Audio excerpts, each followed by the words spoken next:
પ્રયત્ન કરી રહ્યા છે બધાને એમ છે કે આપણે હાલો હાલો આવી ગયો હવે વોઇસ આવી ગયો છે ઓલું મારું કોમેન્ટ સેશન ચાલુ કરી દો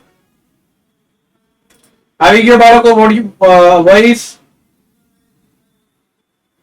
हाँ चा हाँ हाँ बधाई हो बधाई सब रस्मों से बड़े है मन में दिल की सगाई भयो હવે વોઇસ આવતો હોય વિડિયો દેખાતો હોય તો ઢીંચક કરો ઢીંચક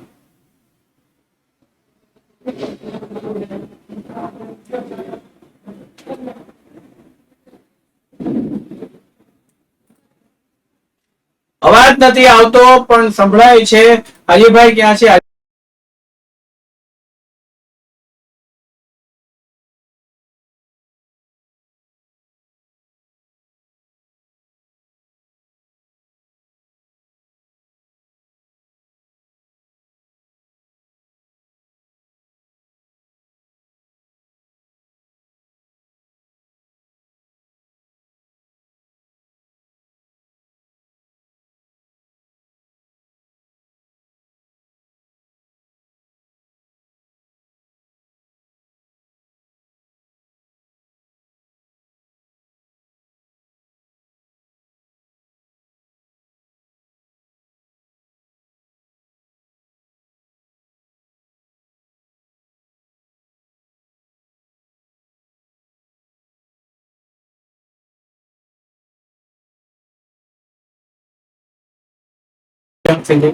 હાલો આવી જા આવી જા આવે છે અવાજ એપ્લિકેશન ખોલો તો ખબર પડે ને વોઇસ નો આઈ ખોલો આવે છે અવાજ આવે છે ભાઈ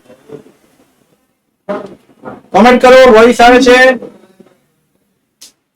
નો સર ઓલામાં કોમેન્ટમાં લખતો કે વોઇસ આવે છે એમ લખીને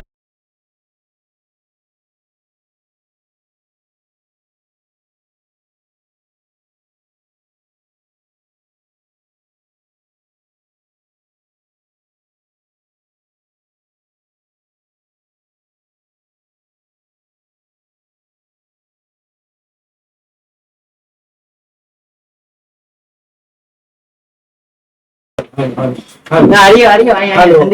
જુઓ વોઇસ આવે છે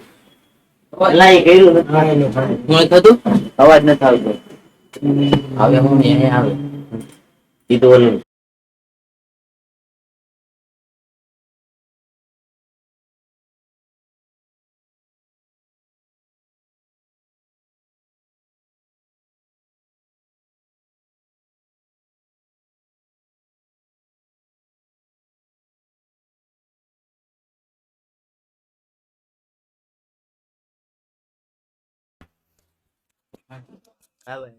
ચાલો વોઇસ આવતો હોય તો જરા કોમેન્ટ બોક્સમાં ઓકે લખો બેન આ તો ટેકનોલોજી છે બુન આમાં જોઈએ છે કે વોઇસ બરોબર આવે છે કે નહીં અત્યારે આપણે લેક્ચરને કાલે જવા દે ચિંતા ન કરશો હાલો હવે જુઓ વોઇસ આવી ગયો છે અને ક્લિયર દેખાતું છે નો હા ઓકે હા ચાલો congratulation and celebration congratulation celebration congratulation હા 700 ની ખુશીમાં તો થઈ 800 ની ખુશી કરવાની છે અને 800 ની ખુશી કરવા માટે તમારે એક જણાએ 5-5 10-10 વ્યક્તિઓને આપણી માહિતી આપી પોઝિટિવ માહિતી નેગેટિવ નહીં અને આપણી સાથે જોડાય એવું કાર્ય કરવાનું છે ઘણા બધાએ જોયું હશે જોયું તું ને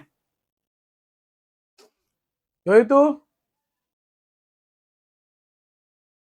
હા એટલે ઘણા બધાએ જોયું હતું એટલા માટે થઈ અને સેલિબ્રેશન જોરદાર સેલિબ્રેશન આપણું થઈ રહ્યું હતું અને એ સેલિબ્રેશનના ભાગ સ્વરૂપે મારે તમારા બધાનો આભાર માનવો છે કોંગ્રેચ્યુલેશન થેન્ક યુ કેક ખાવા ન મળી ને એ મોટી નુકસાની છે ચાલો હવે કેક ન મળે તો શું કરશું પ્રકરણ નંબર 6 1945 પછીનું વિશ્વ આ પ્રકરણ આપણે અત્યારે લઈ રહ્યા છે અને આપણે બધાને ખબર છે 1945 ના સમયની અંદર જે વિશ્વયુદ્ધો જે થયા ને પછી એક નવી ચેતના દુનિયાના દેશોમાં આવી કે આ વસ્તુ ખરેખર ખોટું છે, આ કરવાની જરૂર નથી. અને પછી હાય હાય ચારે બાજુએથી જે વમળો ઉમટ્યા એ વમળોની અંદર આપણે ધ્યાન રાખવું પડ્યું દુનિયાએ કે આ ન થાય. આપણે અંત લાવવો છે, પણ હવે શું કરી શકીએ? તો આ એક પ્રસ્તાવના છે. હા હા કલમ કલમ હા સરસ મજાની આવી મેં થીમ રાખી હતી. ગમી કે નહીં ગમી?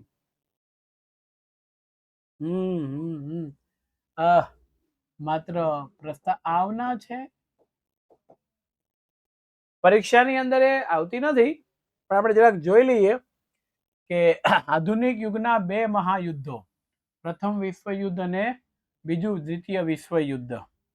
પ્રથમના અંતે વિશ્વમાં કાયમી શાંતિ સ્થાપવાના હેતુથી રાષ્ટ્રસંઘની સ્થાપના થઈ, પરંતુ કેટલીક મર્યાદાઓને કારણે એ સફળ ન થઈ અને બીજું વિશ્વયુદ્ધ છે એ ફાટી નીકળે છે. બીજા વિશ્વયુદ્ધના સમયની ઘેરી એટલે ખૂબ મોટી મનોદશા અને ભયંકર જે માનવ જાતની શાંતિ, સ્વાતંત્ર્ય, રક્ષણ માટે પ્રયાસોની પુનઃ એકવાર સમજાય એટલે પરિણામે સંયુક્ત રાષ્ટ્રની સ્થાપના થઈ 24 ઓક્ટોબર 1945ના દિવસે. અને આ બધું મળી અને પછી જે ઘટના બને છે તે આ છે. તો સૌથી પહેલા અગત્યનો સવાલ કે જે 3 માર્ક્સમાં પૂછાય છે અને એ છે આ સંયુક્ત રાષ્ટ્રનું ખતપત્ર, એના હેતુઓ જણાવો. કે સંયુક્ત રાષ્ટ્ર છે એનું ખતપત્ર શું છે અને આખો એના હેતુઓ કયા આપણને આપવામાં આવ્યા છે તે રેડી જોઈએ. પહેલા તો કે પ્રથમ વિશ્વયુદ્ધ થઈ ગયું પણ નિષ્ફળતા થઈ એટલે પાછું વિશ્વયુદ્ધ થયું અને પછી આ ફરીથી સ્થાપના, નવા નિયમો, નવા દેશોને જોડવા, આ બધી કામગીરી થઈ. તો પહેલું એ હતું કે દુનિયામાં શાંતિ સલામતીની સ્થાપના કરવી. બીજો એનો હક એ હતો કે રાષ્ટ્ર રાષ્ટ્ર વચ્ચે વૈમનસ્ય એટલે મિત્ર સંબંધ વચ્ચે મૈત્રીપૂર્ણ સંબંધો થાય, શાંતિ જળવાય એવું કાર્ય કરવું હતું. ત્રીજું એમાં આર્થિક, સામાજિક, સાંસ્કૃતિક, માનવતાવાદી સમસ્યાઓ છે એનું નિરાકરણ લાવવા માટે આંતરરાષ્ટ્રીય સહયોગ પ્રાપ્ત કરવો. જાતિ, ભાષા કે લિંગ, ધર્મના આધારે ભેદભાવ રાખવા અને ટૂંકમાં કોઈ પણ જાતના ભેદભાવ વિના કામ કરવું. આ સમાન ધ્યેયો સિદ્ધ કરવા કામ કરી રહેલા જુદા જુદા રાષ્ટ્રોના કાર્યો વચ્ચે સંવાદિતા થાય એ બાબત આપણે ક્લિયર કરવી જોઈએ. સંવાદિતા થવી જોઈએ એની વાત છે. આમ ખતપત્રમાંથી ફલિત તો યુદ્ધને તિલાંજલિ. તિલાંજલિનો એક જ મીનિંગ થાય યુદ્ધને દૂર કરવું, એને કહેવાય તિલાંજલિ. બરોબર છે? હા, આજે તમે ચાંદલો કરીને આવ્યો 700K સેલિબ્રેશન થયા, 7 લાખ સબસ્ક્રાઇબ થયા, એની અમે ઉજવણી કરી અને ઉજવણીના ભાગ સ્વરૂપે કપાળ ઉપર ચાંદલો, હિન્દુસ્તાનની આ પરંપરા રહી છે, ભારતની પરંપરા. તિલક કરી, કંકુ ચોખા, આરતી પૂજન કરી અને પછી સેલિબ્રેશન કરતા હતા. એમાં અમે પાછા લેક્ચર લેવામાં આવી ગયા. હા હા હવે ત્યાં ચાલો હવે અહીંયા ધ્યાન, એટલે અહીંયા આ યુદ્ધનો અંત આવે એ માટેનો પ્રયત્ન છે. ઠંડા વિશ્વયુદ્ધ અને એના પરિણામની વાત આપણને કરી છે. આપણે બધાને ખબર છે અમેરિકા અને રશિયા, સમજો મારી વાતને, અમેરિકા અને રશિયા બે દેશો એવા છે કે જે દેશોને, અમેરિકા તો મહાસત્તા છે જ, પણ રશિયાને એમ થાય કે અમે મહાસત્તા બનીએ. આ મહાસત્તા બનવાની લાલચમાં ને લાલચમાં બંને દેશો છે રેડી, બંને દેશો છે સામ સામે એકબીજાને ધમકીઓ આપે, એકબીજાને મારવાના પ્રયત્ન કરે, એકબીજાને હેરાનગતિ કરે. આ બધી બાબતો છે આમાં જોવા મળે. એટલે એમાં કોઈ મોટો હુમલો ન થાય, મોટું કોઈ યુદ્ધ ન થાય, પણ જે ધમકીઓ આપીને ડરાવવામાં આવે એટલે શબ્દ વાપર્યો છે ઠંડુ યુદ્ધ. બરોબર? અને આ ઠંડા યુદ્ધની વાત આપણને આપે છે. તો વિશ્વના બે નેતાગીરી ધરાવતા દેશો અમેરિકા અને રશિયા બે છે એની વાત અહીંયા કરી છે. દ્વિતીય વિશ્વયુદ્ધ પછી આ બંને મહાસત્તાઓ છે વિશ્વ રાજકારણમાં કેન્દ્ર સ્થાને રહી. કોણ કોણ? એક અમેરિકા અને બીજું રશિયા. એના કેન્દ્રની અંદર એના હાથમાં જ આખી દુનિયા આવી ગઈ. ક્યાં તો કોઈ અમેરિકા બાજુ હોય, ક્યાં તો કોઈ દેશ રશિયા બાજુ હોય. ભારત જેવા દેશોએ બિન જોડાણવાદની નીતિ અપનાવી, કોઈની બાજુ નહીં. અને વિશ્વયુદ્ધ પછી આ બે મહાસત્તા વચ્ચેના સંબંધો સુમેળ ભર્યા એટલે સારા ન રહ્યા અને બંને જૂથોમાં અસંતોષનું વાતાવરણ સર્જાયું. અને આ શસ્ત્રો વગરનું યુદ્ધ, એને કહેવાય ઠંડુ યુદ્ધ. અને પછી જો સત્તા માટે ખેંચતાણ થઈ. ખેંચતાણ કેમ? આમ એકબીજા તાણે ને અમારે કેક ખાવા માટે કેવી ખેંચતાણ થઈ? કારણ કે શિક્ષકોને ખાવા ના પાડી હતી. શા માટે ના પાડી? 10મા ધોરણના બોર્ડના પેપરો બાકી છે. રોજે યુટ્યુબમાં લેક્ચરો બધા જતા હોય એટલે આખો દિવસ કામ ને કામ હોય તો કઈ રીતના એ કરી શકે? બરોબર છે. એટલે મુદ્દો આપણને આપ્યો છે. અને પરિસ્થિતિનું નિર્માણ થવાને કારણે આ તબક્કે ઠંડા યુદ્ધના તબક્કા તરીકે ઓળખવામાં આવે છે. એ ઠંડા યુદ્ધ કહેવાય. હવે બીજા વિશ્વયુદ્ધ પછી વિશ્વની શક્તિશાળી રાષ્ટ્રો વચ્ચે સત્તા પરિવર્તન થઈ. હવે શરૂઆતના પ્રકરણમાં જ આપણે ભણી ગયા હતા ભાઈ, નાઝી પક્ષ જર્મની, ફાંસીવાદી ઇટાલી એ મિત્ર દેશો તરીકે સાથે લડેલા યુદ્ધની અંદર વિજય થયેલા અને એમાં અમેરિકા અને રશિયા વિરોધી સત્તા જૂથો બની ગયા. દોસ્ત હતા ને એમાંથી દુશ્મન થઈ ગયા. બરોબર છે. અને શક્તિશાળી રાષ્ટ્ર બન્યા અને ઠંડા યુદ્ધની શરૂઆત થઈ.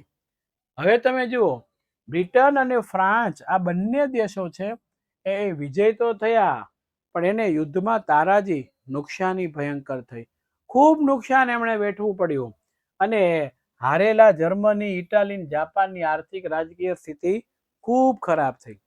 અને આગળના લેક્ચરમાં મેં કીધું હતું કે જાપાન હારી ગયું એટલે સુભાષચંદ્ર બોઝને મળતી સુવિધા બંધ થઈ. એ વખતે ભારત આઝાદ નહોતું. બરોબર છે. તકલીફ અહીંયા મોટી હતી. અને યુદ્ધના પાછલા તબક્કા દરમિયાન સોવિયત યુનિયન, રશિયા, જર્મનીના પૂર્વ ભાગ ઉપર ને અન્ય યુરોપના દેશો, Australia, Albania, Hungary, Yugoslavia, Czechoslovakia, Poland, Romania, Bulgaria, Baltic, બધા એવરીથિંગ દેશોને જીતી લીધા. આ દેશમાં સામ્યવાદી પક્ષોની સત્તા સોંપી દીધી. લોકશાહી નહીં. સામ્યવાદી એટલે શું? એક વ્યક્તિ જે સત્તા ઉપર છે એ કે એમ જ બધું કરવાનું. આ રશિયામાં પેલો ભાઈ શું નામ, હું નામ ભૂલી ગયો, રશિયાના અત્યારે છે યુક્રેન સાથે યુદ્ધ કરે છે, પુતિન, નામ ભૂલાઈ ગયું રશિયાના પ્રેસિડેન્ટ. એટલે પુતિન ને, એ સામ્યવાદી સરકાર ધરાવે. એટલે સરમુખત્યારશાહી શાસન. આખા દેશના નાગરિકો એમ કે છે કે યુદ્ધ બંધ કરો. 2 વર્ષ કરતા વધારે સમય થઈ ગયો મિત્રો, અને યુદ્ધ ચાલુ છે આજે પણ. તો એ બંધ કરો એમ. પણ એ માનતો નથી કે યુક્રેન જીતીને જ લઉં. અને યુક્રેન પણ પોતાની માતૃભૂમિ છે, જવા થોડા દે. જે નાગરિકોને જવું તો એ બધાને જવા દીધા. બાકી આજે યુક્રેનની અંદર જ વસવાટ કરે છે, ત્યાં જ કામ ધંધો બધું ચાલે છે ને યુદ્ધ પણ ચાલે. એટલે આ મુદ્દો અહીંયા છે. જિનપિંગ તો પેલા ચીનમાં નહીં, હવે એ સામ્યવાદી સરકાર જ ને. એટલે આ અને પેલામાં કોણ? કોરિયામાં કોરિયા વાળા ભાઈનું નામ ભૂલાઈ ગયું છે. કોરિયામાં કોણ છે? કોરિયામાં Kim Jong. Kim Jong, Jinping, Putin, નામ જ એવા બધા ગોતેલા ને એના ફૈબાએ, આપણને ખબર જ ના પડે. ચાલો, લશ્કરી જૂથમાં વહેંચાયેલું વિશ્વ. આખું નહીં પૂછાય તો આપણને શું પૂછાય? એક આ પૂછાશે નાટો, ઓબ્જેક્ટિવ 2 ગુણમાં. સિયાટો, ઓબ્જેક્ટિવ અથવા તો 2 ગુણમાં આપણને પૂછાય છે. બરોબર. એટલે તમારે ધ્યાન રાખવાનું, સામ્યવાદીથી બચવા માટે અમેરિકાની પ્રેરણાથી જે રચના થઈ એ નાટો સંગઠન છે. દક્ષિણ પૂર્વ એશિયાના જે દેશો સાથે આખી સંગઠન થાય છે એ આ સિયાટો છે. અને સાથે સાથે આ વર્ષો કરાર. રશિયાને ક્યાંક ને ક્યાંક એવું થયું કે આપણે તકલીફમાં તો મુકાશું તો આપણે શું કરશું? એટલે એ અહીંયા વર્ષો કરાર છે એ એણે શરૂ કર્યું. એટલે આ આપણને ઓબ્જેક્ટિવ અથવા તો 2 ગુણની અંદર પૂછાય છે. સેન્ટો છે એ પણ આપણને ઓબ્જેક્ટિવ એટલે 1 ગુણમાં, તો ઘણી વખત એ 2 ગુણની અંદર પૂછી પાડે છે. રેડી? સર ઓબ્જેક્ટિવમાં પૂછ્યો કે સરળ દંડન એટલે એ તમારે ધ્યાન રાખવાનું છે. શસ્ત્રીકરણ નિશસ્ત્રીકરણ પરમાણુ શસ્ત્રોનું સર્જન એનો ઉપયોગ નહીં સમજોતી. હવે જો અહીંયા મુદ્દો સમજો.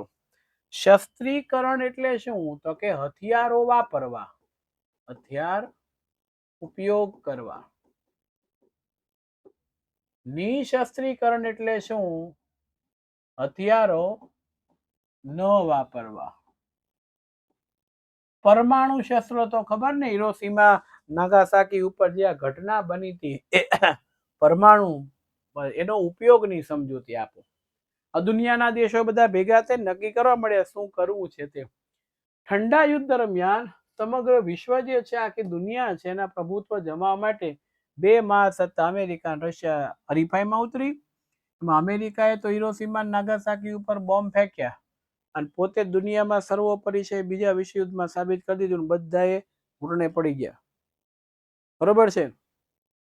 અને પછી 4 વર્ષમાં સોવિયત યુનિયન, રશિયાએ પરમાણુ હથિયારો લઈ લીધા. એને કીધું તમારી પાસે છે ને, અમારી પાસે છે, આવો જરા દેખે કિસમે કિતના હે દમ ને જમ કે રખના કદમ.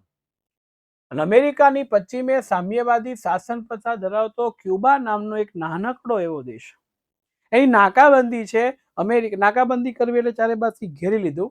એ ઘટના ક્યારે બને છે? ઈસવીસન 1961-62 દરમિયાન આ ઘટના બને છે. અને અમેરિકાનું આક્રમણના ભયથી ક્યુબાનું રક્ષણ કરવા માટે થઈ સોવિયત યુનિયન છે એને પરમાણુ શસ્ત્રોથી સજ્જ મિસાઇલ વાળા વહાણો કરેબિયન સમુદ્રમાં મોકલ્યા. કરેબિયન સમુદ્રની અંદર આ વસ્તુ મોકલવામાં આવી અને બંને મહાસત્તાઓ એકબીજાને પરમાણુ શસ્ત્રોનો ઉપયોગ કરવાની ધમકી આપી દીધી. એક બાજુ અમેરિકા, એક બાજુ રશિયા. અને એ જ વખતે બંનેના જે વડાઓ છે, પ્રમુખો છે, એમની વચ્ચે હોટલાઇન ઉપર ટેલિફોનિક વાતચીત થઈ અને સમાધાન કરાવ્યું. અને સોવિયત યુનિયન છે એને પછી વહાણો પાછા કરવાનું કીધું. અમેરિકાએ પાછા વળે. આ ઘટના એ ક્યુબાની ટકોટકી તરીકે, ટકોટકી નહીં શું કે કટોકટી, કટોકટી તરીકે ઓળખવામાં આવે છે. એકબીજાને ધમકી આપીને કર્યું, એને કરતા ઝઘડો કરી નાખ્યો તો ખબર પડી જત. સોવિયત યુનિયન છે હારેમ છે એટલે આમ ન કરે. બરોબર છે. એટલે બંને મહાસત્તો વચ્ચે સંદેશાની આપલે થઈ અને એમ કહેવાય છે કે ક્યુબાની કટોકટી એ ઠંડા યુદ્ધનો અંતનો આરંભ છે. પછી આપણને આલ્યું છે અમેરિકા, સોવિયત યુનિયન અને બ્રિટન. જો આ ત્રીજું પડ્યું. સમજો વાતને. અમેરિકા પાસે તો હથિયારો હતા, સોવિયત યુનિયન પાસે આવી ગયા હતા. તો ત્રીજું કોણ આવ્યું? બ્રિટન. એણે શસ્ત્રોનું નિશસ્ત્રીકરણ, પરમાણુ શસ્ત્રોનું પરીક્ષણ, ઉત્પાદન અને ઉપયોગ કરવા ઉપર પ્રતિબંધ મૂકવા માટે સહમત થયા. ઘણા દેશો સહમત થયા કે આવું આપણે કરવું જોઈએ નહીં, આ ખોટું છે, કેટલોય માનવ વિનાશ થઈ જાય છે. અને આંશિક પરમાણુ, જો આંશિકનો મિનિંગ થાય થોડા પ્રમાણમાં, એને શું કહેવાય? આંશિક પરમાણુ અખતરા સંધિ તરીકે ઓળખવામાં આવે. અને આ સંધિ ઉપર ફ્રાન્સે હસ્તાક્ષર કર્યા નહીં, પરમાણુ અખતરો ચાલુ રાખ્યો. ફ્રાન્સે એવું કીધું તમારી પાસે પરમાણુ આવી ગયા, હથિયારો આવી ગયા, હવે તમને ખતપત્ર ઉપર સહી કરાવીને કહો કે આમ નહીં કરવાનું. તો કાલ સવારે અમારું શું? અમારે પરમાણુ તો જોઈએ જ, અમે ભલે વાપરીએ નહીં પણ જોઈએ, અમારે ખરીદવા તો છે. એમ ચીને પણ આ સંધિ ઉપર હસ્તાક્ષર નહીં કર્યા. એને 1964માં પરમાણુ અખતરો કર્યો એટલે ચીન ચોથો દેશ બની ગયો. ચોંધ્યો આવ્યો. આ સંધિ પરમાણુ અખતરા કરવા ઉપર પ્રતિબંધ મુક્તિ છતાં વિશ્વના 5 રાષ્ટ્રો, 5 એટલે વચ્ચે કોણ ગયું? ફ્રાન્સ. આ 5 થઈ ગયા. હમણાં આપણે આવી જશો, ચિંતા નહીં કરતા. રેડી? અને ચીન સિવાયના 4 સંયુક્ત રાષ્ટ્રોની સલામતી સમિતિના વીટો પાવરનું સભ્ય હતું. અને પરમાણુ શસ્ત્રો વિઘાતક હોય, જેનું ઘાત એટલે વિનાશ થઈ જાય, મિસાઇલો, ટેકનોલોજી, આ બધી આ 5 રાષ્ટ્રો પાસે આવી ગઈ. કયા કયા? America, Soviet union, Britain, France અને ચીન. અને એકવાર નહીં, એની હવે આ બધાની ગણો ને તો એકવાર પૃથ્વી નહીં, અનેક વાર આખી પૃથ્વીનો વિનાશ થઈ જાય ને એવા પ્રકારની પરિસ્થિતિ છે એ ઊભી થઈ હતી. એની વાત આપણને આપવામાં આવી છે. બે મહાસત્તા વચ્ચે ઠંડા યુદ્ધની તીવ્રતા ઘટતા એમની વચ્ચેના સંબંધ સુધાર પ્રક્રિયા શરૂ થતા મહાસત્તાઓએ પરમાણુ શસ્ત્રો ઉપર મર્યાદા મૂકતી અને એમાં ઘટાડો કરતી સંધિઓ ઉપર હસ્તાક્ષર કર્યા. અને આ સંધિઓ ભારતે આવકારી, પણ હંમેશા નિશસ્ત્રીકરણની હિમાયત કરે છે કે જ્યાં સુધી પરમાણુ શસ્ત્રોનું સંપૂર્ણ નિશસ્ત્રીકરણ દુનિયામાં પરમાણુ હથિયારો જો સાવ બંધ ન થાય ત્યાં સુધી વિશ્વ પરમાણુના જોખમમાંથી મુક્ત બની શકશે નહીં. બરોબર છે. અમેરિકાએ કીધું, રશિયાએ કીધું અને ભારતે તો સંપૂર્ણ નિશસ્ત્રીકરણની વાત કરી છે. બધા માની જાઓ તો વાંધો નહીં આવે, નહીતર બધા છે આમને આમ મરતા રહીશું. બરોબર છે. એશિયામાં સ્વતંત્ર ભારતનો ઉદય થાય છે. 1947માં ભારત આઝાદ થયો. મ્યાનમાર ને શ્રીલંકા 48માં, ઇન્ડોનેશિયા 49ની અંદર આઝાદ થાય છે. ધીમે ધીમે ધીમે ધીમે ધીમે ધીમે આ બહુ સરસ આઝાદ થાય. એવી ઘટના આફ્રિકામાં બની. આફ્રિકામાં કેટલા દેશો આઝાદ થાય છે એ 1951 થી 66માં 16 વર્ષના સમયગાળામાં આફ્રિકા ખંડના 40 જેટલા નાના મોટા દેશોએ સ્વતંત્રતા પ્રાપ્ત કરી. જ્યાં બ્રિટન, રશિયા જે પોતાની સામ્યવાદી સરકાર ચલાવતા હતા, સમાજવાદી પરિસ્થિતિ હતી, એ ધીમે ધીમે અહીંયા ખતમ થઈ અને એમનો પણ ઉદય થાય છે. બિન જોડાણવાદની નીતિનો અર્થ, ભાઈ બિન જોડાણવાદની નીતિ એટલે શું? આપણે કોઈના તરફી જોડાવું નહીં. પંડિત જવાહરલાલ નહેરુએ બિન જોડાણવાદની નીતિ એટલે જ અપનાવી કે રશિયાની સાથે જોડાઈએ તો અમેરિકા મિત્ર રાષ્ટ્ર થાય, અમેરિકામાં જોડાઈએ તો રશિયા સાથે મિત્રતા નષ્ટ થાય. એના કરતા કોઈનામાં જોડાઈએ નહીં. ગમે ત્યારે ગમે એની જરૂર પડે તો આપણે એ કામ કરી શકીએ. એટલે બિન જોડાણવાદની નીતિ છે એમણે અપનાવી. એને સમજૂતી આપીએ તો જો આ થયું. શરૂઆત ભારતમાંથી થઈ અને પછી વડાપ્રધાન જવાહરલાલ નહેરુએ તો આ થયું કે આપણે ક્યાંય જોડાવું નથી. પહેલો વહેલો દુનિયાનો દેશ એવો નીકળ્યો કે બિન જોડાણવાદની નીતિ અપનાવી. પહેલો વહેલો દેશ. બરોબર. અને પછી ઇન્ડોનેશિયાના રાષ્ટ્રપતિ સુકર્ણો, ઇજિપ્તના રાષ્ટ્રપતિ કર્નલ નાસર, યુગોસ્લાવિયાના રાષ્ટ્રપતિ માર્શલ ટીટો, આ બધા બિન જોડાણવાદને સમર્થન આપવા મળ્યા. હા હો, હા હો, હા હો. અને વિચાર વિમર્શના અંતે ઇન્ડોનેશિયા બાન્ડુંગ ખાતે તટસ્થ રાષ્ટ્રની એક પરિષદ યોજાઈ. 1955 ઓબ્જેક્ટિવમાં પૂછાય બાન્ડુંગ પરિષદ. આ પરિષદમાં એશિયાના 23, સમજો, એશિયા ખંડના 23 અને આફ્રિકા ખંડના 6 દેશોના પ્રતિનિધિઓએ હાજરી આપી. રેડી? દેખાય છે ને? બરોબર.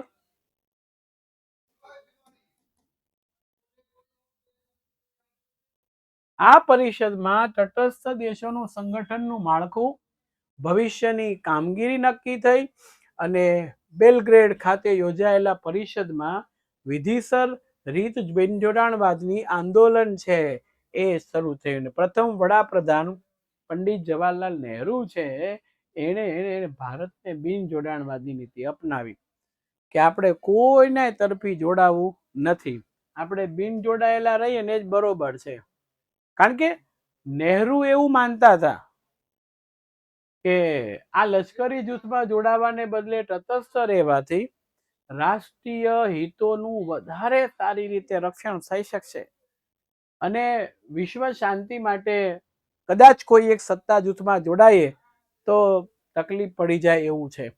અને એ વખતે કુઆલાલપુર ખાતે 13મું શિખર સંમેલન, કુઆલાલપુર છે શહેરનો એક ભાગની તસવીર છે, 2003માં યોજાયું.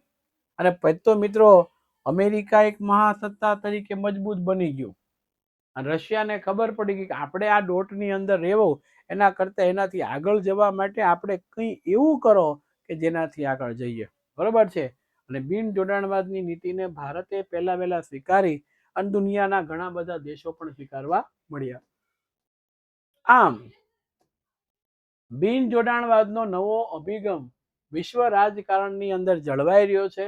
યુદ્ધકીય ઘટનાઓ છે, બંને માનવ સમાજ અને રાષ્ટ્રની ભાવના જળવાઈ મહાસત્તા નિઃશસ્ત્રીકરણ આપવાનું વલણ જે છે એ અહીંયા કમ્પ્લીટ થવા મળ્યું છે.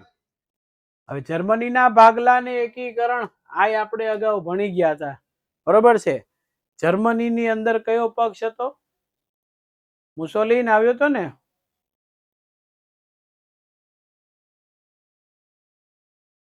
હા, નાટો અને સિયાટો તો ભણાવો ભાઈ. નાટો અને સિયાટો છે એ તમારે તૈયાર કરવાના છે.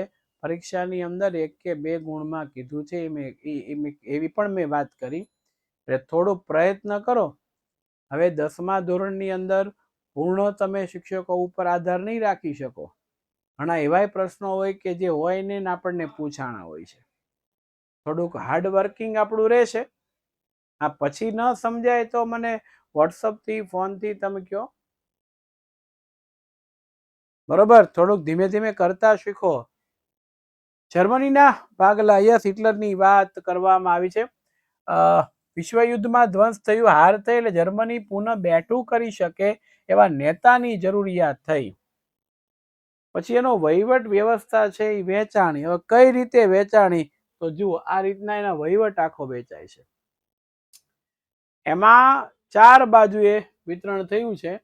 4 બાજુનું વિતરણ લેશું. પહેલું, સોવિયત યુનિયન, રશિયાની લાલ સેના, રેડ આર્મી એ પૂર્વ ભાગ ઉપર વહી ગઈ. પૂર્વ જર્મનીનો વહીવટ સોવિયત યુનિયનને સોંપી દીધો. જર્મનીનું સૈન્ય નૈઋત્ય ભાગમાં વહીવટ અમેરિકાને આપ્યો. ફ્રાન્સની નજીકના આવેલા પ્રદેશોનો વહીવટ ફ્રાન્સે લીધો. બેલ્જિયમને અડીને આવેલા જર્મન વિસ્તારનો વહીવટ બ્રિટને લીધો. એટલે એક બ્રિટન, બીજું ફ્રાન્સ, ત્રીજું અમેરિકા, ચોથું રશિયા. આ ભાગ પડી ગયા. જર્મનીની રાજધાની બર્લિન હતી. રશિયા અને સંકલન સમિતિ વચ્ચે વિભાજન કરી દીધી.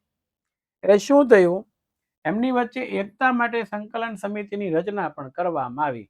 પૂર્વ ભાગલા જે પાડ્યા છે 4 નો વહીવટ ત્યાંથી થાય. બધા એક રીતે 4 દેશોનો વહીવટ સ્થાપ્યો. સત્તા જૂથો વચ્ચે અવિશ્વાસનું વાતાવરણ ઊભું થયું. હવે અમેરિકાને પાછું રશિયા ઉપર શંકા છે, રશિયા પાછું ફ્રાન્સ ને, ફ્રાન્સ ને બ્રિટનને. આ 4 ભાગમાં વહેંચાયેલું જર્મન છે એ બિચારું તકલીફમાં મુકાઈ જાય છે. અને અમેરિકા, ફ્રાન્સ અને બ્રિટને, આમાં 3, આમાં જો રશિયા નથી, માર્કિંગ કરો. કોણ કોણ છે? અમેરિકા, ફ્રાન્સ અને બ્રિટન. એણે પોતાનો વહીવટી હેઠળની પશ્ચિમ જર્મનીના પ્રદેશમાં એકીકરણ કર્યું અને German federal republic of east Germany તરીકે નિર્માણ થયું. પશ્ચિમ જર્મની 3 વિભાગમાં એકીકરણ કરવામાં આવ્યું. 3 વિભાગો જે હતા કયા કયા? અમેરિકા, ફ્રાન્સ અને બ્રિટન. એને ભેગા કરીએ કારણ વહીવટ એક સરખો કરીએ એમ. અમેરિકા, ફ્રાન્સ અને બ્રિટન. રશિયા વચ્ચે આવતું નથી. અને આ પ્રક્રિયાના વિરોધ રૂપે સોવિયત યુનિયન, જો રશિયા હવે આવ્યું, બર્લિનની નાકાબંધી જાહેર કરી. બર્લિન પ્રદેશને ઘેરી લીધો, જેમ અમેરિકાએ ક્યુબાની કટોકટી કરી હતી એમ.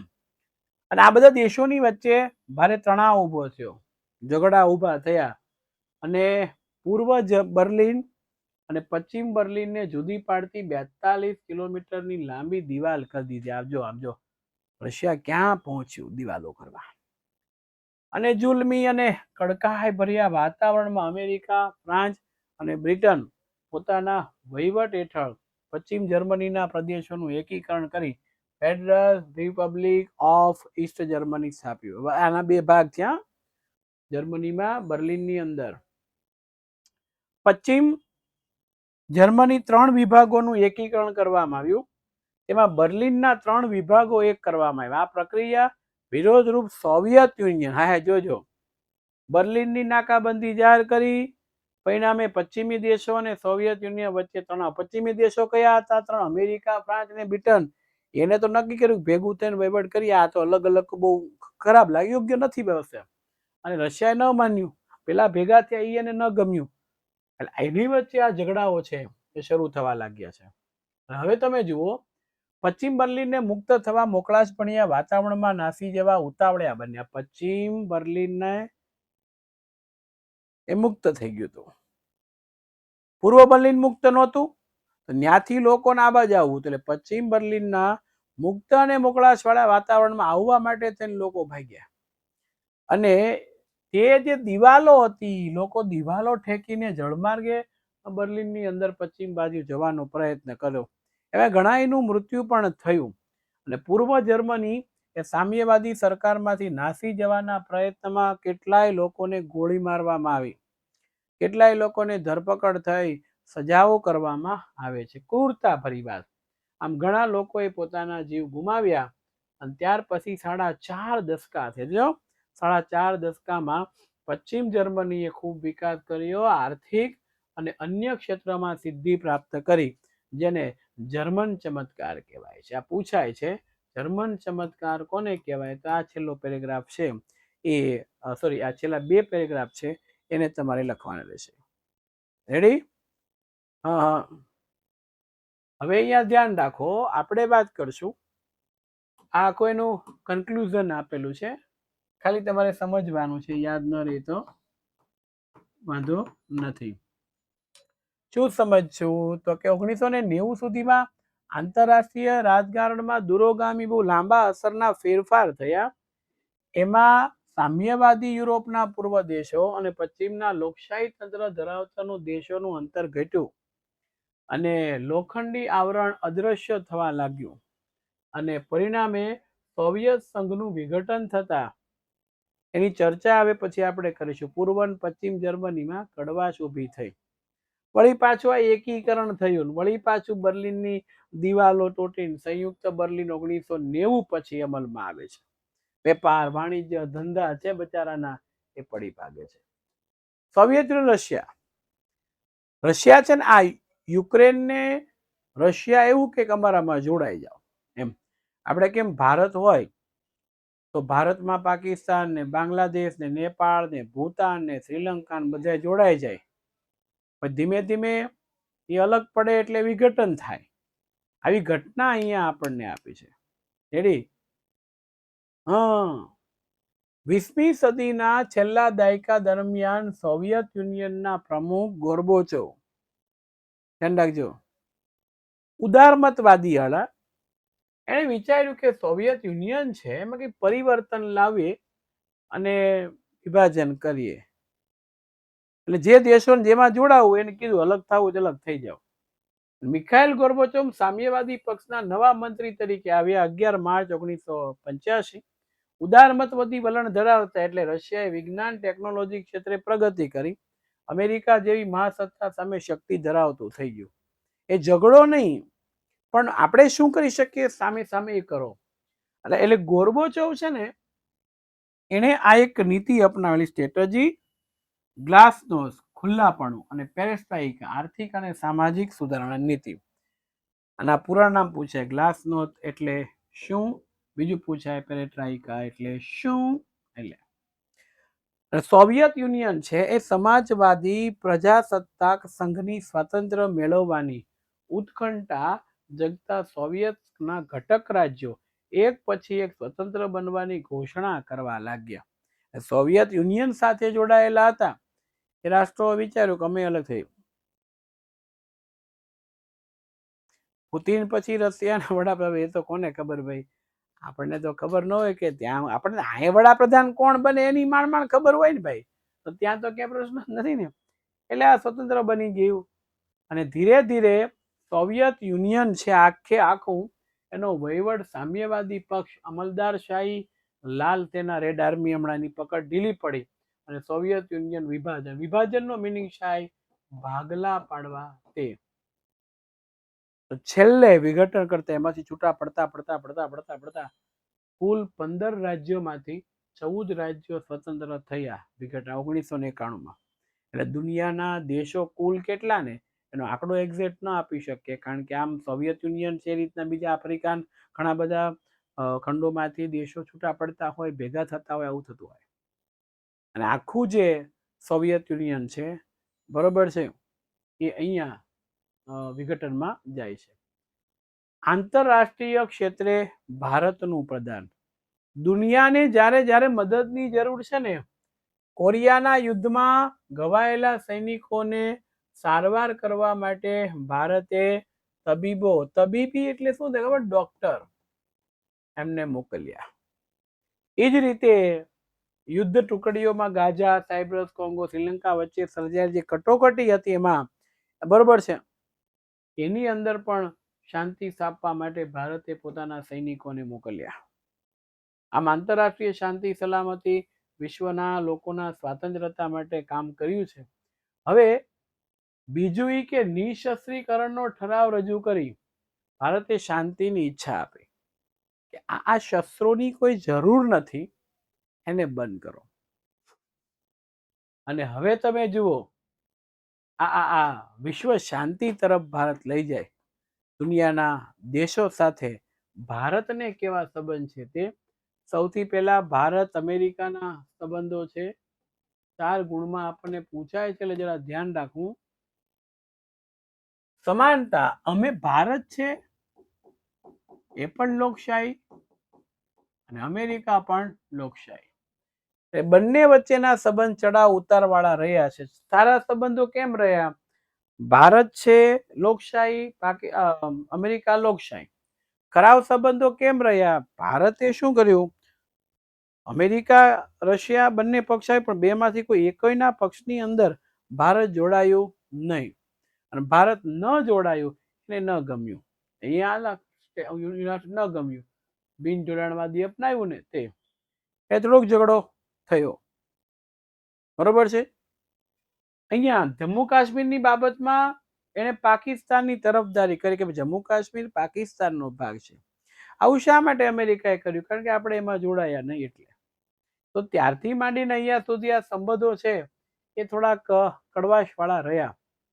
પછી છેલ્લે સર્વગ્રાહી પરમાણુ પરીક્ષણનું પ્રતિબંધ સંધિ ઉપર આ ભારત હસ્તાક્ષર કરે એવું યુનાઇટેડ સ્ટેટ્સનો આગ્રહ રાખ્યો, પરંતુ આ બંને સંધિઓ ભેદભાવયુક્ત રાષ્ટ્રીય હિતને નુકસાન કરતી હોવાથી હસ્તાક્ષર કર્યા નહીં.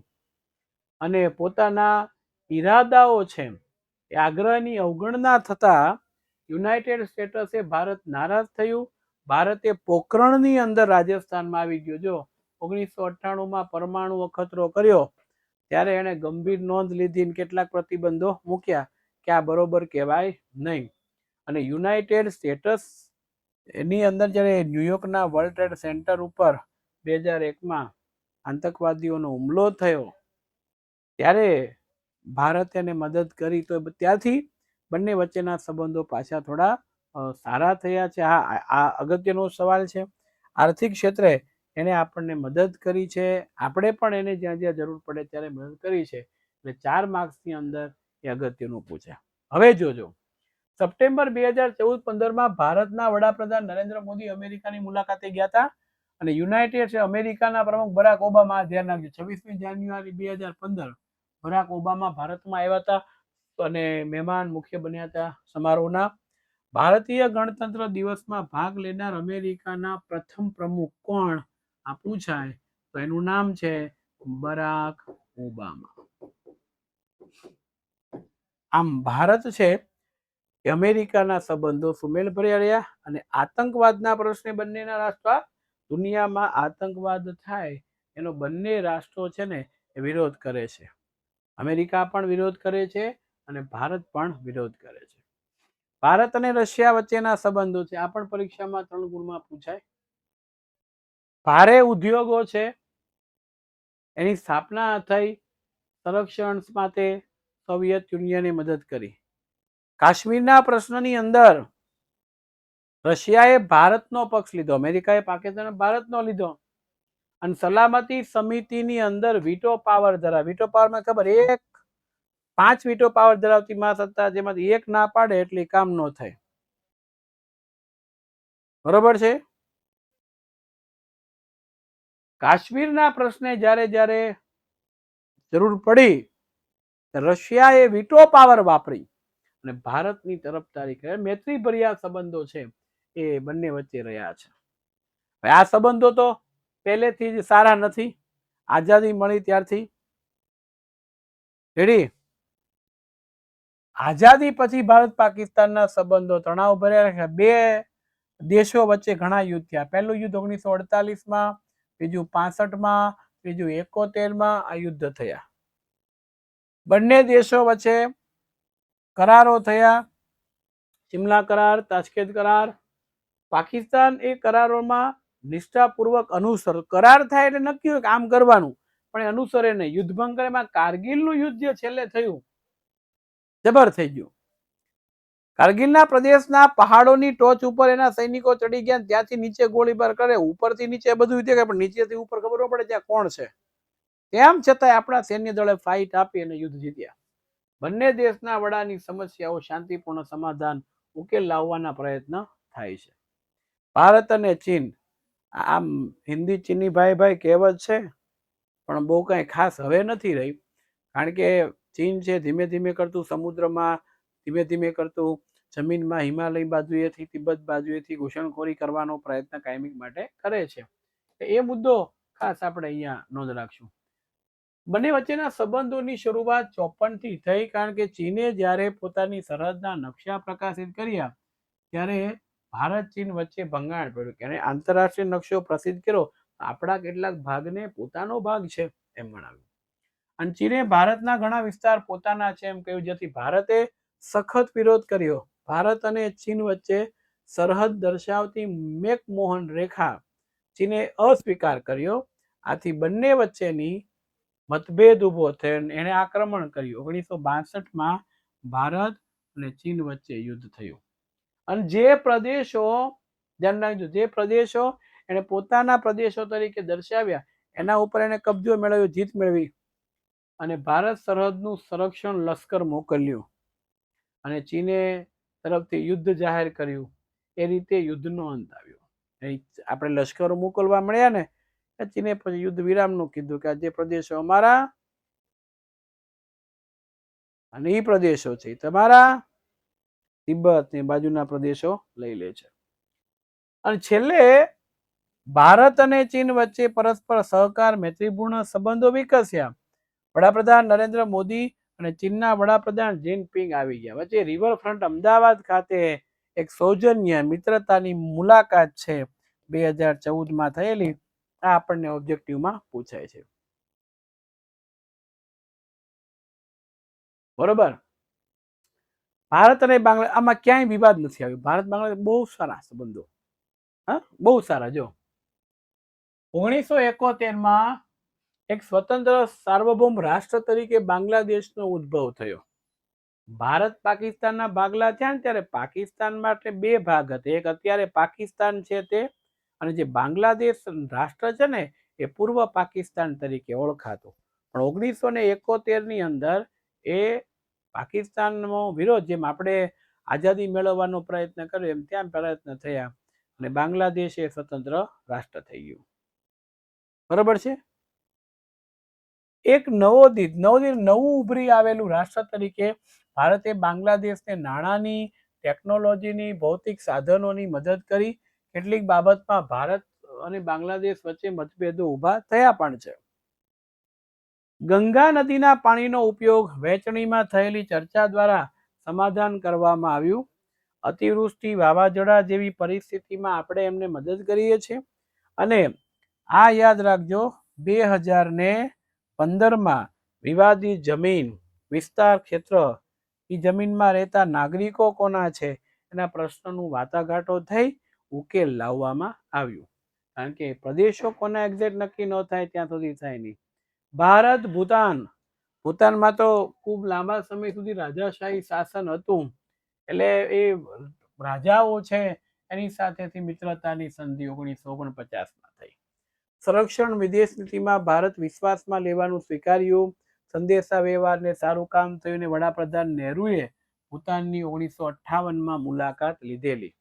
અને ભારતના રાષ્ટ્રપતિએ ભૂતાનની મુલાકાત 1970માં લીધી. ભૂતાન યુએન નું સભ્ય બનાવવામાં ભારત યુનાઇટેડ નેશન સંયુક્ત રાષ્ટ્રનું સભ્ય બન્યું 1971 પણ એને કીધું કે ભાઈ અમે તમને મદદ કરશું. અને ભારતે ભલામણ કરી કે નાનકડો દેશ છે શાંતિપ્રિય ભૂતાન, એને બનાવી દો. ભારત ભૂતાન સાથેના સંબંધો ક્યારેય તંગદિલી ભર્યા, કોઈ ઝઘડો નહીં. વડાપ્રધાન નરેન્દ્ર મોદીએ ભૂતાનની મુલાકાત લીધી અને દરમિયાન પ્રધાનમંત્રીએ ચર્ચાઓ દરમિયાન કહ્યું કે ભારત પ્રગતિ કરશે તો સીધી અસર પાડોશી દેશો ઉપર પડશે. અને વડાપ્રધાને કીધું પરસ્પર સુરક્ષા સંબંધિત સહયોગ કરવામાં આવે. શ્રીલંકામાં તો બહુ લાંબા સમયથી મિત્રો જૂના સંબંધો છે, આમ તો રામાયણ વખતના, પણ એ તો આપણે બધું મૂકી દઈએ. પણ આધુનિક શું થયું છે એની વાત કરશું. તમિલ ભારતની વાત કરવામાં આવે તો શ્રીલંકા છે, એક જ મિનિટ, આ જોડવું થઈ ગયું છે. શ્રીલંકા છે એ શ્રીલંકાની સાથે આપણા જે સંબંધો છે, આપણા જે સંબંધો છે એ કાયમિક માટેના સારા રહ્યા. એને ત્યાં તમિલ લોકો, આપણે દક્ષિણ ભારતમાં તમિલ લોકો રહી, તમિલ ભાષા બોલતા દ્રવિડ કુળના, એને અન્યાય દૂર થાય અને તમિલ સંગઠન શ્રીલંકાની સરકારની તમિલ સમસ્યાનું શાંતિમય સમાધાન કરે એવી ઈચ્છા ભારતે વ્યક્ત કરી. અને ભારતના વડાપ્રધાન નરેન્દ્ર મોદીએ ચીનની મુલાકાત લીધી ત્યારે તમિલ પ્રભાવિત વિસ્તાર એ જાપાનની મુલાકાત લીધી 13 માર્ચ 2015. અને શ્રીલંકન તમિલ અસ્તરગ્રસ્તોને પુનર્વસન માટે ત્યાં શ્રીલંકામાં જે તમિલ લોકો જે હેરાન થતા હતા એમાં 27,000 જેટલા મકાનો ભારતની આર્થિક મદદથી બન્યા. અને ભારત શ્રીલંકામાં મૈત્રીપૂર્ણ મિત્રતાના સારા સંબંધો છે એ રહ્યા છે. નેપાળ, આપણે ત્યાં નેપાળી લોકો બહુ કામ કરવા માટે આવે. કુદરતી સૌંદર્યથી ભરેલો દેશ તો ખરો, પણ આર્થિક રીતે નહીં. એટલે આ ભારત નેપાળ વચ્ચેના સંબંધો 1950 અંદરથી સમજૂતીથી ધીમે ધીમે શરૂ થયા. અને નેપાળના સામાજિક આર્થિક વિકાસમાં ભારતે ઘણી મદદ કરી છે.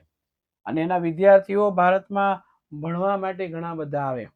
હિમાલયમાંથી નીકળતી કેટલીક નદીઓ છે એ નેપાળમાંથી પસાર થાય છે.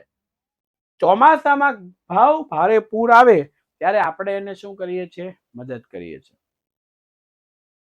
કારણ કે એમાંથી પસાર થાય. અને આ બધી વસ્તુઓને 25 એપ્રિલ 2015 નેપાળમાં બહુ મોટો ભૂકંપ આવ્યો, ઘણું નુકસાન થયું, આશરે 8,000 આસપાસ લોકો મૃત્યુ પામ્યા. તો ભારતે તાબડતોબ બચાવ કામગીરી નેપાળ મોકલી, ખાદ્ય સામગ્રીઓ મોકલી અને આર્થિક રીતે બને એટલા સપોર્ટ કરવા માટેની જે પ્રયત્ન છે એ ભારતે એમને કર્યો છે. અફઘાનિસ્તાન સાથેના સંબંધો મૈત્રીપૂર્ણ છે. અફઘાનિસ્તાનનું નવું સર્જન થયા એમાં ભારતે સિંહ ફાળો, મોટો ફાળો બાંધકામ, આરોગ્ય ક્ષેત્રમાં, કેળવણીમાં, આર્થિક સામાજિક રીતે અને કુદરતી આપત્તિ વખતે ભારત અફઘાનિસ્તાનને મદદ કરે છે. અને અફઘાનિસ્તાનનું જે આપણે કેમ સંસદ ભવન છે એમ ત્યાંની જે પાર્લામેન્ટ છે ને એનું કામ, બાંધકામ કરવાનું કાર્ય ભારતે કર્યું છે. એટલે એ પણ બહુ મોટો ફાળો કહી શકાય. મ્યાનમાર વચ્ચેના સંબંધો 1948માં આઝાદ થયું ને ભારતને મ્યાનમાર વચ્ચે સારા સંબંધ, આર્થિક સહયોગની માંગણી કરે અને સ્વીકૃત થાય છે, શાંતિ રહે છે. આમ બધા દેશો વચ્ચે આપણે સહકાર રાખવાનો પ્રયત્ન છે ચોક્કસ પ્રકારે કર્યો છે. આમ દુનિયાના બધા દેશો સાથે મિત્રતા કેળવીને આપણે એક આનંદ કરીએ છીએ. ઝઘડો ન કરવો, મિત્રતા રાખવી, આ બાબતો ઉપર, બરોબર છે. અને હવે આપણે જે ચર્ચા કરવાના છે અહીંયા તે ખાસ એવા પ્રકારની છે કે નેક્સ્ટ આવતીકાલનો લેક્ચર 8:30 વાગ્યે છે. ભૂલી ન જતા, આવતીકાલે રિવિઝનનો લેક્ચર 8:30 વાગ્યાનો રાખ્યો છે, બરોબર? ઓકે, ચાલો ફરીથી મળીશું. ત્યાં સુધી રજા આપશો. જય હિન્દ, જય ભારત, જય જય સામાજિક વિજ્ઞાન. સવારે નહીં, સાંજે 8:30 મળીશું. જય હિન્દ, જય ભારત, જય જય સામાજિક વિજ્ઞાન, જય જય. આવજો. Bye bye.